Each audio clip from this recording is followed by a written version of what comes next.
Quando o assunto é respiração celular aeróbia, muitos dos processos se assemelham à realização da fotossíntese. Por exemplo, eu vou citar alguns para vocês. Na fotossíntese, a necessidade de uma organela exclusiva para a realização que no caso é o cloroplasto. Na respiração celular também existe uma organela que é responsável por isso acontecer. E essa organela agora se chama mitocôndria. Na fotossíntese, ela acontece em algumas etapas, né? A fase clara e a fase escura. Na respiração celular também existem etapas que delimitam cada parte do processo. Na fotossíntese, algumas etapas acontecem em locais específicos da organela, etapas acontecem no estroma, etapas acontecem na lamela da membrana tilacoide. Aqui na respiração celular também. Então vai ter fase que vai acontecer no citoplasma da célula, vai ter fase que vai acontecer na matriz mitocondrial, vai ter fase que vai acontecer na crista da mitocôndria. Então é um processo que vai gerar também energia. Então, meu aluno, minha aluna, eu acho que você já sacou qual é o tema da nossa aula de hoje. Nós iremos falar sobre a respiração celular aeróbia, tá? É um tipo de respiração que permite uma desmontagem da glicose que vai ocorrer em 3 etapas, tá? E aí o nosso objetivo é desmistificar essas 3 etapas para que você entenda como que acontece a respiração celular. Então, seja bem-vindo a mais uma aula de Biologia com o professor Josemar Ferreira.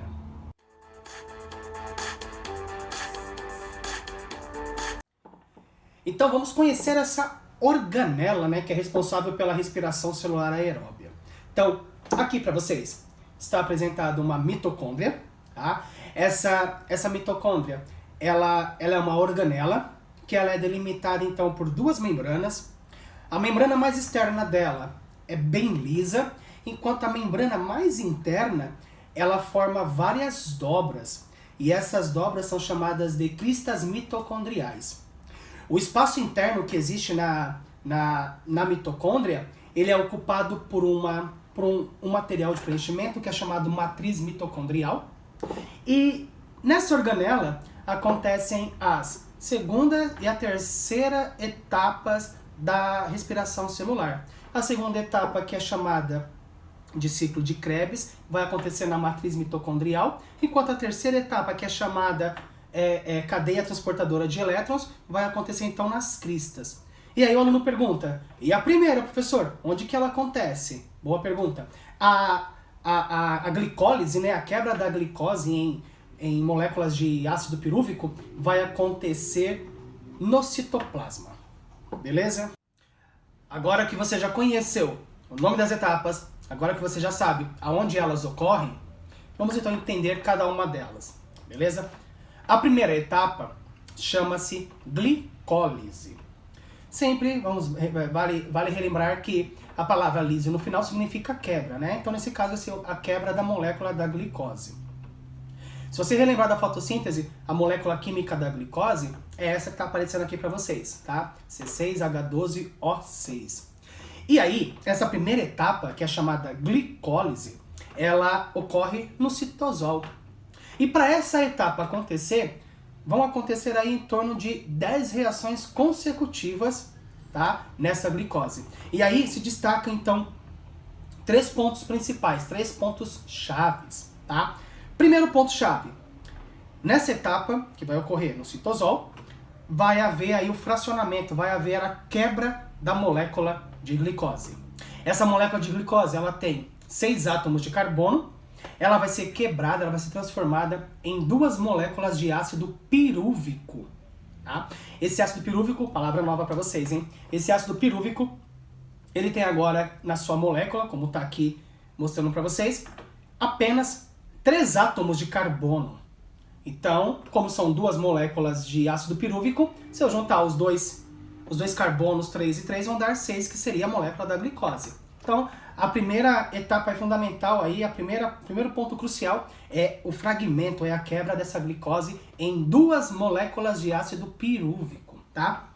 Depois, um outro processo que vai acontecer é a transferência dos átomos de hidrogênio. Lembrando, esses caras eles são riquíssimos em energia. E agora esses átomos de hidrogênio vão ser transferidos para as moléculas de NAD. NAD, professor? Você conheceu na fotossíntese o NADP, que é a nicotinamida, adenina, dinucleotídeo, fosfato. Essa é da fotossíntese. Aqui eu só não tenho fosfato.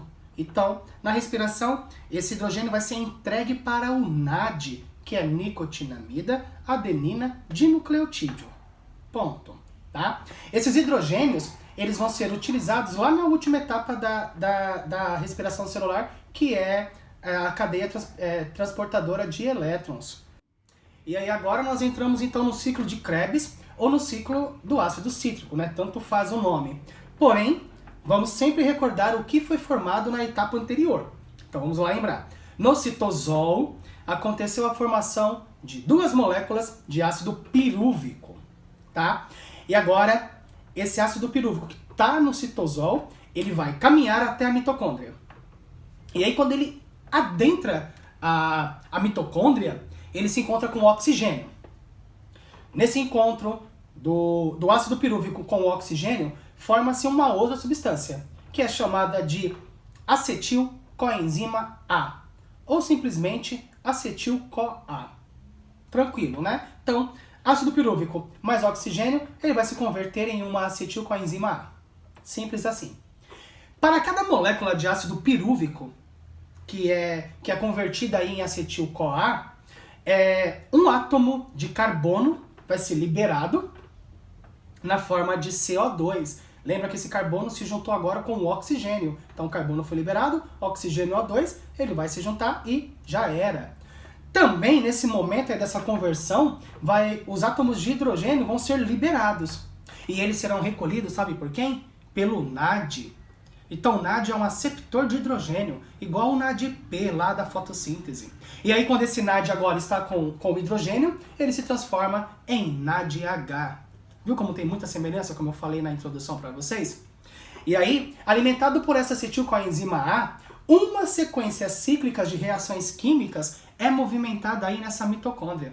Isso é chamado de ciclo dos ácidos tricarboxílacos, ou simplesmente ciclo de Krebs, ou simplesmente ciclo do ácido cítrico.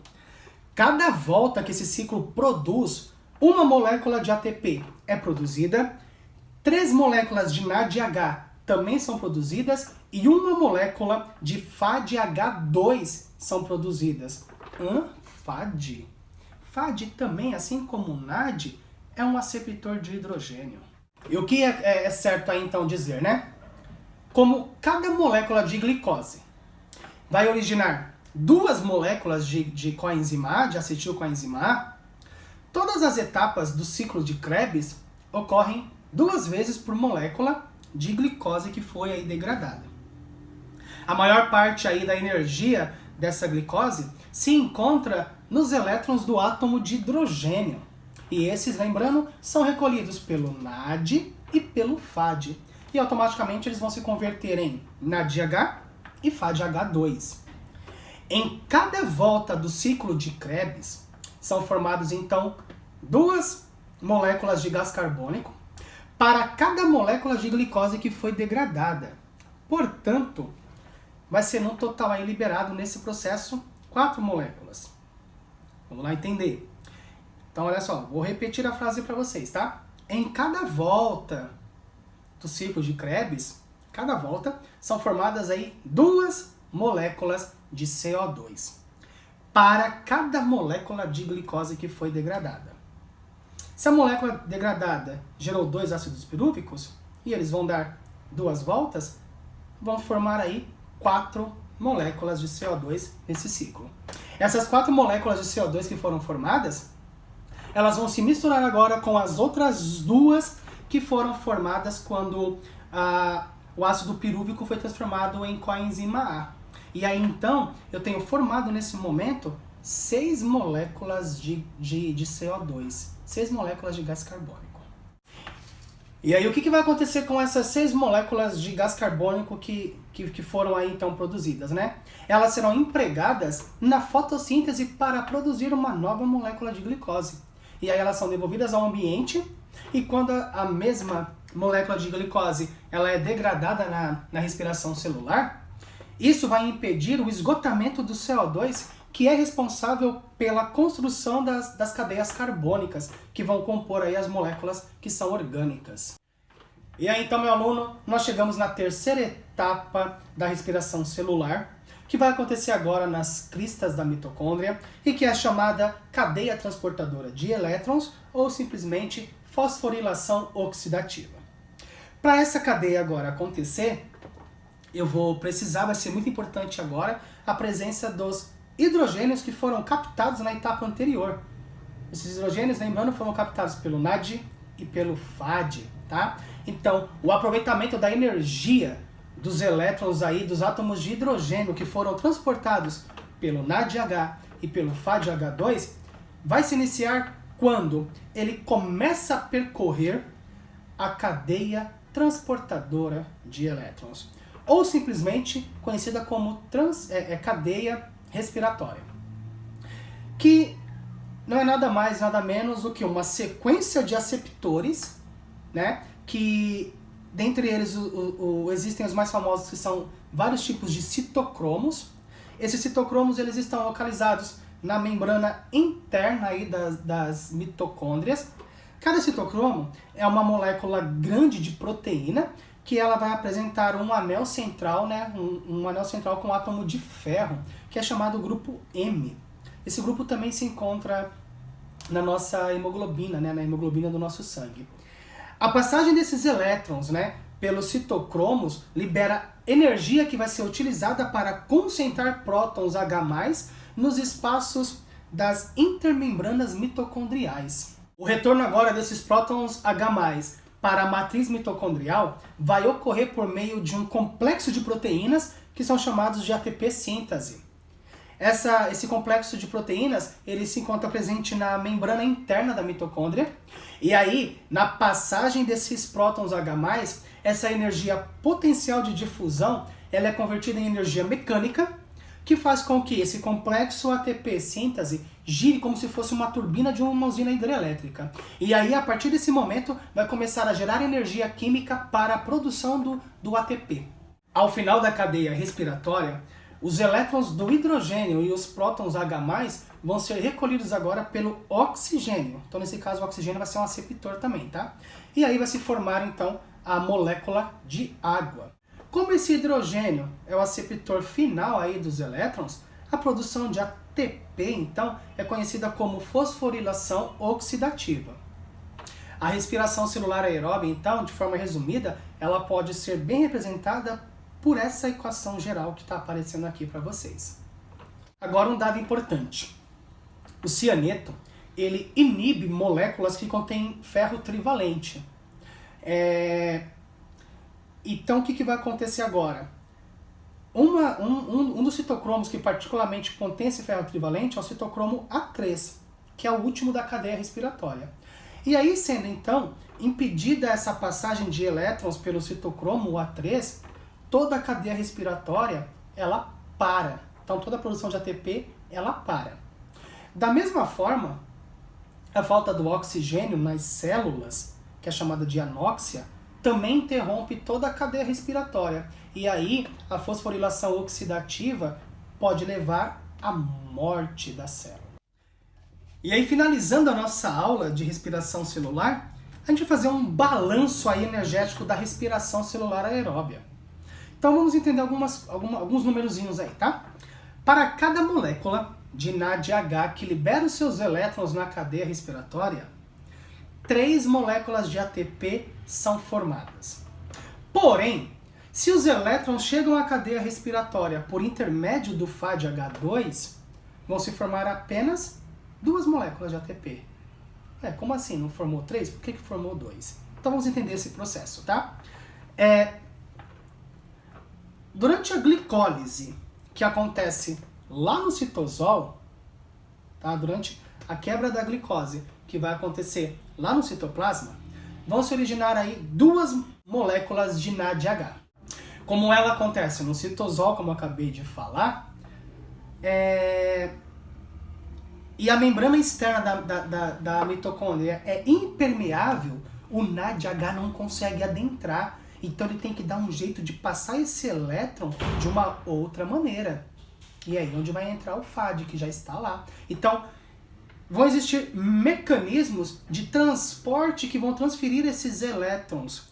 E aí, para transferir esses elétrons, tem um custo energético. Nada é de graça na célula não, tá? Tem um pedágio também. Lembra que teve um pedágio quando a glicose entrou no citosol e ficou 2 ATPs lá na membrana? Vai ter um pedágio aqui também. Então, ela estava com 3 moléculazinhas de ATP. Esse pedágio que vai ser cobrado é 1 ATP. Então, é por isso que, de tal forma, cada molécula de NADH que é proveniente do citosol vai contribuir apenas com 2 moléculas efetivas de ATP ao invés de 3. Isso que eu acabei de falar já aconteceu um pouquinho atrás, ocorre também com aquelas que são geradas no ciclo de Krebs, lá no interior da mitocôndria. Mas nem todas as células têm essa perda de energia, tá? Células do fígado, células do coração, células do rim, elas empregam um outro mecanismo que é muito mais eficiente do que as demais células do nosso corpo. E aí sim as células desses órgãos, elas conseguem produzir 3 moléculas de ATP a partir apenas de uma molécula de NADH que foi gerada fora das mitocôndrias. Então, meu aluno, então minha aluna, essa foi a nossa aula de respiração celular. Eu espero que você tenha entendido muito bem o recado. Precisou? Reveja a aula, reveja o seu livro e aguardo vocês numa próxima aula. Até mais. Obrigado.